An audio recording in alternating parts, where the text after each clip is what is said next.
Ito guys, panoorin natin ito si ate guys, na pinilit lamang nilang kumanta sa department store. Laki ng boses niya, no? Pero ang ganda.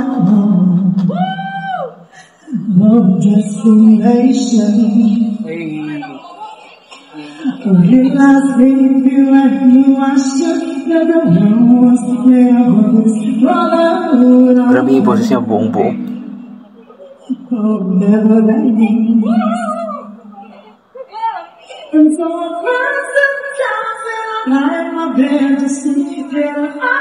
Grabe, halimaw din pala to.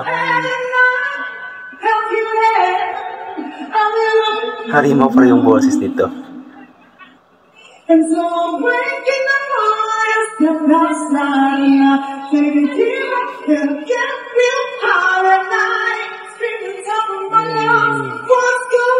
Concert na.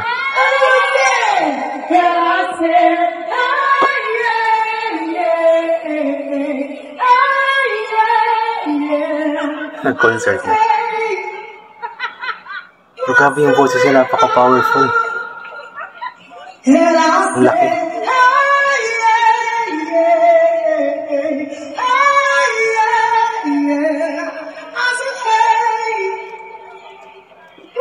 Parang batak na batak ito sa sa singing contest. Oh. Kasi magaling mag-perform.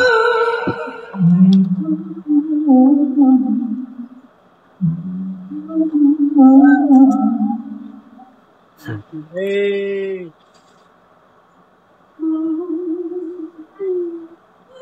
Mas pinilit pa yan na kumanta. Mas ang galing pala.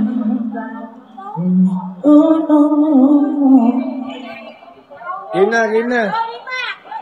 That's right. I've got to try.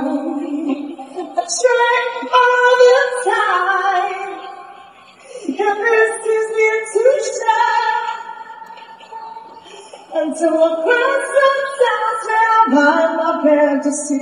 Get it up, what's in my head? I feel it. With you on. And so I wake in the morning, look outside and I take a deep breath and I get real hard and I scream on top of my lungs, what's going on? And I say, grabe yung galing. Performer na performer.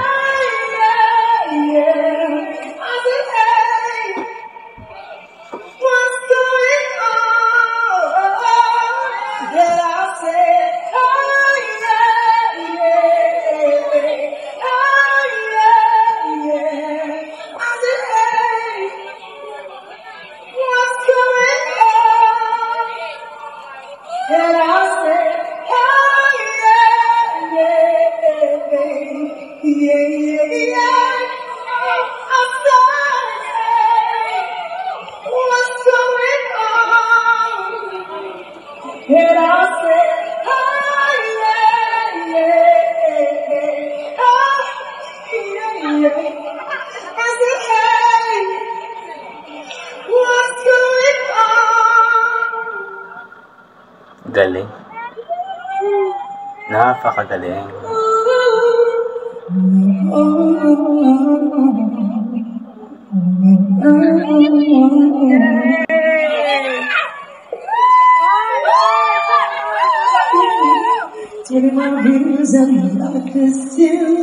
Galing, parang international yung boses niya.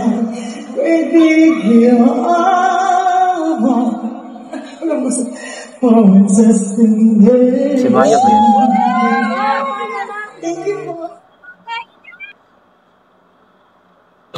Napakagaling po. Si si Miss Lyra Micolo ba yun? I'm not sure kung nakasali na siya sa Tawagang Tanghalan or sa The Voice or sa iba pang mga competition sa TV, pero I'm sure na isa talaga siyang singer kasi yung mga kaibigan niya din, mga kasama niya doon is mga singers po yun. Parang andun nga po si Miss Alisa Quijano, din si Maya yata, parang andun din yung yung lalaki na naka-maroon ba yun. So yun, napakagaling po niya, yung kanyang boses is pang international. Nagulat ako kasi napakalaki ng kanyang boses. Alam yung buong buo, napakagaling niyang kumanta, napakagaling. at pinilit lang yun na kumanta.